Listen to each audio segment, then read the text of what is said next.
El asesinato. Es un sentimiento desconocido para muchas personas, pero existe un pequeño fragmento de la población que quiso experimentar ese sentimiento pero, por desgracia, no han dejado de desearlo. En este vídeo te presento 8 asesinos mexicanos. Sin más, corre vídeo.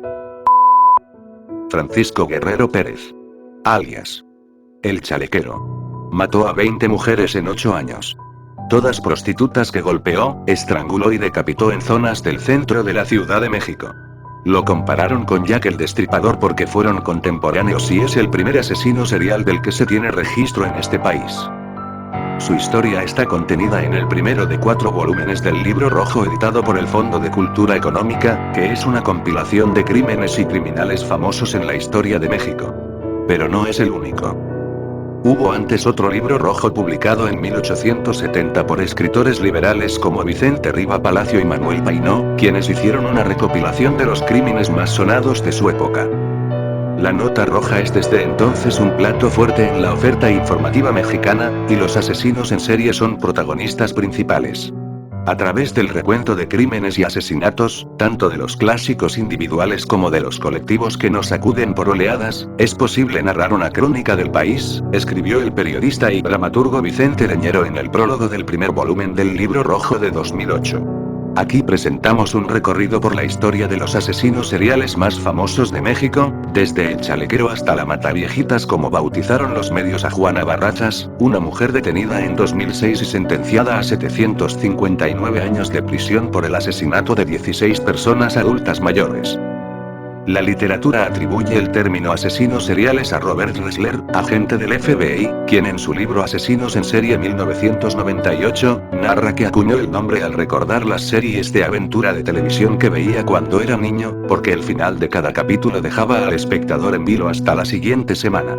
Asegura que esa sensación queda en los asesinos seriales cuando descubren que el crimen no ha sido tan perfecto como lo viven en sus fantasías. Dice Ressler: tras cada crimen, el asesino serial piensa en cosas que podía haber hecho para que el asesinato hubiera sido más satisfactorio. Esa idea fija lo lleva a actuar de nuevo, escribe el exagente.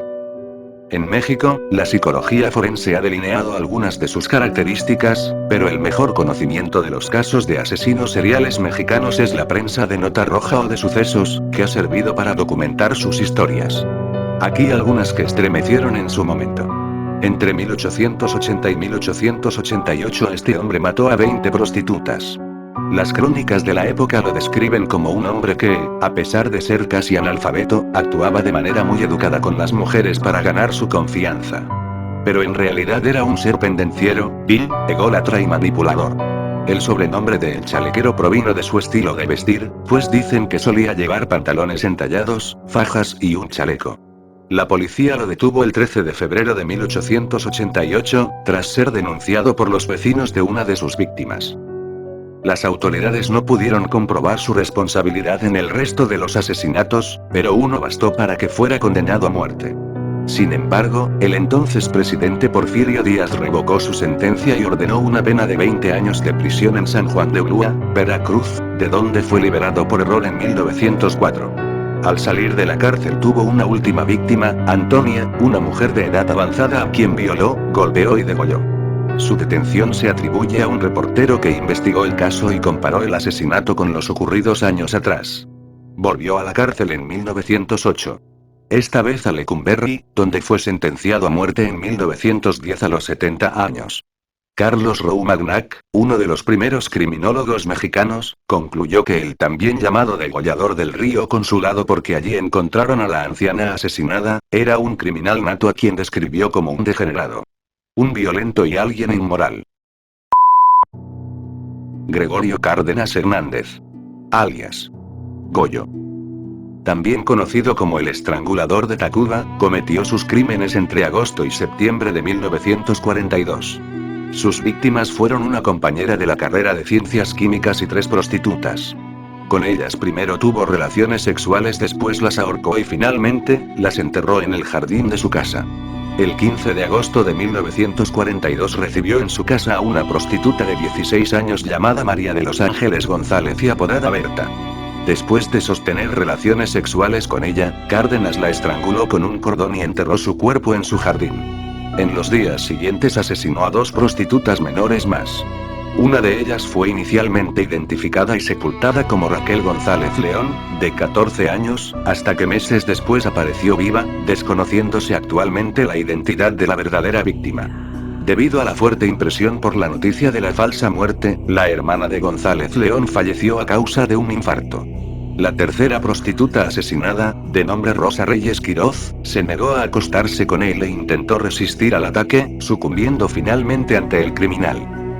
Finalmente, Cárdenas asesinó a Graciela Arias Ábalos, de 21 años, alumna de la Escuela Nacional Preparatoria de la UNAM e hija de un reconocido abogado penalista mexicano, amiga de la cual estaba enamorado. Debido al rechazo amoroso de Graciela y a una bofetada que le propinó por intentar besarla a la fuerza, el homicida la golpeó hasta la muerte en su automóvil, enterrándola posteriormente en su jardín junto al resto de las víctimas. En el mismo año, confesó sus crímenes luego de que su madre lo internó en un hospital psiquiátrico. Preso en Lecumberri. Por 20 años con los cargos de multi-homicidio y necrofilia. Goyo fue un personaje singular en la cárcel. Asistió a clases de psiquiatría, recibía visitas familiares, sostenía relaciones con las enfermeras e incluso tenía licencia para salir cuando quisiera. Obtuvo su libertad en 1976 por un indulto del entonces presidente Luis Echeverría y ese año, la Cámara de Diputados le rindió un homenaje por ser un ejemplo de readaptación social, ya que durante su estancia en prisión aprendió el Código Penal y se convirtió en abogado de otros internos. Falleciendo en 1999. Higinio Sobera de la Flor. Alias El Pelón. Su primer asesinato reportado por la prensa ocurrió en 1952. Su víctima fue el chofer de la entonces Miss México, Ana Berta Lede. Se trataba de un capitán del ejército a quien disparó en la céntrica avenida Insurgentes y la calle de Yucatán, en la colonia Roma. La prensa reportó que luego del crimen, el Pelón se refugió en los brazos de su madre, quien lo sobreprotegía de un padre violento, que algunos libros lo identifican como un industrial o hacendado del estado de Tabasco. La madre lo refugió en un hotel y de allí salió en busca de una mujer con quien tener sexo. Su siguiente víctima fue una mujer que no conocía y quien se negó a tomar un café con él. La secuestró, la llevó a un hotel de paso y la mató. Las autoridades solo pudieron comprobarle esos 2 homicidios, pero sospechaban que era responsable de otras muertes. Ya en la cárcel de Lecumberri, los doctores Alfonso Quiroz Cuarón, Alfonso Millán y José Sol Casao lo sometieron a exámenes y le diagnosticaron esquizofrenia paranoica. Fue enviado al manicomio de la Castañeda. Allí lo llamaron el psicótico muralista porque con su propio excremento pintaba murales en las paredes. En 1982, después de 30 años de reclusión, el Pelón Sobera salió en libertad, ya nada quedaba del joven soberbio y prepotente, y mucho menos del peligroso criminal. Ya solo quedaba un senil, lento e inofensivo hombre maduro de 54 años. Sus últimos años de vida los pasó en un total ensimismamiento, muchas veces se le vio alimentando a los patos en Xochimilco. Falleció de causas naturales en 1985. Macario Alcalá Canchola. Alias El Jack mexicano. A este hombre solo pudieron comprobarle el asesinato de 2 prostitutas, pero siempre hubo la sospecha de que mató a 12 más, por lo menos. Sus crímenes ocurrieron en la década de los 60, en la Ciudad de México, y la prensa lo llamó el Jack mexicano porque él mismo se identificó así durante su juicio. Procedía de una familia de escasos recursos, cuando mucho cursó la educación básica y su vida estuvo marcada por un fracaso. Durante un tiempo fue miembro de infantería de la Guardia Presidencial, pero fue despedido por su incompetencia e indisciplina. Después quiso dedicarse al boxeo, pero jamás logró destacar. Luego entró a trabajar como policía preventivo, bajo el nombre falso de Fernando Ramírez Luna, pero también fue despedido tras ser acusado y hallado culpable de los cargos de abuso de autoridad y uso excesivo de la fuerza durante un arresto. Estuvo casado y tuvo varios hijos. Durante las investigaciones de los homicidios y el posterior juicio, su esposa declaró que Macario se siente superior a todo aquel que lo rodea. Fue detenido por el crimen de una mujer de nombre Julia, quien fue hallada muerta en un hotel en septiembre de 1962. En el espejo, Macario dejó un recado escrito con lápiz labial que decía: Jack mexicano, reto a Cueto, el entonces jefe de la policía. Ese mismo mes fue detenido y llevado a prisión, condenado a una pena de 60 años. Las hermanas González Valenzuela. Alias. Las Poquianchis, así fueron conocidas las hermanas González Valenzuela, María Luisa, Delfina, María de Jesús y Carmen, a quienes atribuyeron el asesinato de al menos 150 personas, la mayoría prostitutas que trabajaban en sus burdeles. Las autoridades presumieron que a muchas de sus víctimas las enterraron vivas. Eran originarias del Salto, Jalisco, y durante su infancia fueron víctimas de violencia familiar. Para huir del maltrato de su padre, Carmen se fugó con su novio, cuando era una adolescente. Pero su padre la encontró y la encarceló en la prisión municipal. Las hermanas trabajaban como obreras en una fábrica textil, donde recibían sueldos miserables. Al morir sus padres, recibieron una modesta herencia que ocupan para abrir un prostíbulo y comenzar con sus crímenes. Ganaron fama por su bar en San Francisco del Rincón, Guanajuato, donde las llamaron las Poquianchis. Reclutaban mujeres con engaños y las obligaban a dar sexo servicio. El 6 de enero de 1964 fueron detenidas después de que una de sus víctimas escapó y las denunció. Las autoridades encontraron un pequeño cementerio con restos humanos de sus víctimas. Su historia inspiró a Jorge Ibargüengoitia para escribir su novela Las Muertas, que sirvió de guión para una película del mismo nombre dirigida por Felipe Cazals. Juana Barraza Samperio. Alias. La Mataviejitas, como luchadora, se llamaba la Dama del Silencio. Esta mujer fue hallada responsable de al menos 12 robos y 16 asesinatos de personas de la tercera edad cometidos entre 1990 y 2006, en la Ciudad de México.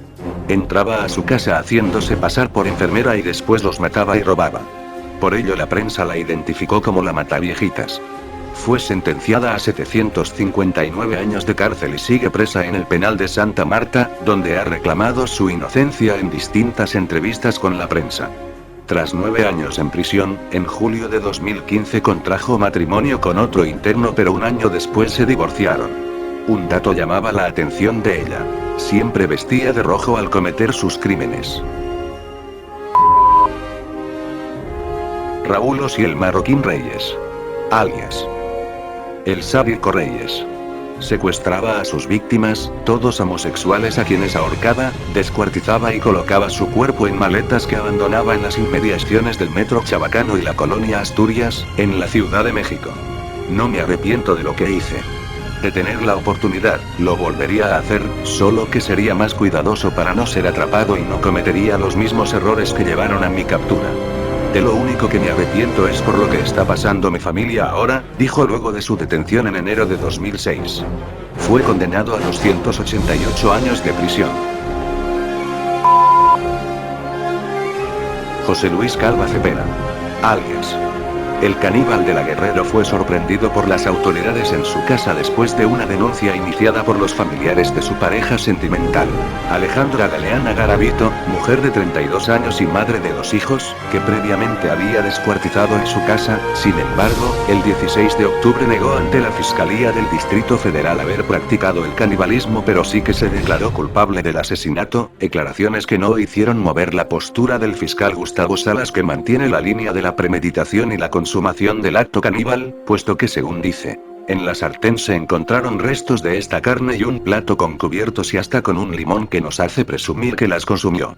La policía encontró el tronco de Alejandra, que fue reportada como desaparecida el 5 de octubre de 2007 por sus familiares, dentro de un armario. Las otras partes cortadas a trozos fueron hallados en el refrigerador, mientras que el antebrazo estaba recién frito en la sartén. José Luis Calva Cepeda tuvo que prestar declaración en el hospital de Xoco, puesto que al ser sorprendido por los agentes de la autoridad se tiró por la ventana, sufriendo una conmoción cerebral leve. Se le vinculó también con el asesinato de otra de sus exnovias, a quien encerró en un automóvil desnuda para que no pudiera escapar. Llegando a un basurero la descuartizó. De este caso también se relacionó la muerte de una sexoservidora, que tenía características similares de descuartización a las otras 2 mujeres asesinadas por él.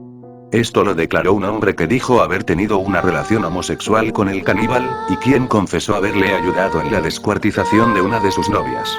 El hombre también fue condenado a prisión. El 11 de diciembre de 2007 presuntamente lo mandaron a matar dentro del penal. Murió el 11 de diciembre de 2007 tras presuntamente ser asesinado en una celda de la cárcel y fingiendo un presunto suicidio que el caníbal de la Guerrero cometió mediante un cinturón. A Cepeda lo mandaron a matar ya que, según declaraciones de su hermana, cuando se reconoció su cadáver en el Semefo, Calva Cepeda presentaba marcas de tortura y una presunta violación por parte de los internos, quienes supuestamente le metieron un palo por el ano y le destrozaron los genitales. La hermana también declaró que el cinturón con el que su hermano presuntamente se había ahorcado no correspondía al de él. Además dijo que José Luis Calva, antes de morir, se había vuelto loco y mirándola decía: "Soy el caníbal". Antes de morir, José Luis Calva Cepeda escribió su historia plantándola: "Instintos caníbales", en donde agregó como fin su suicidio. En el velorio de Calva Cepeda, el hermano de una de las mujeres que asesinó trató de entrar para abrir el ataúd y comprobar que dentro de él se encontrara José Luis Calva, pero las autoridades lo impidieron.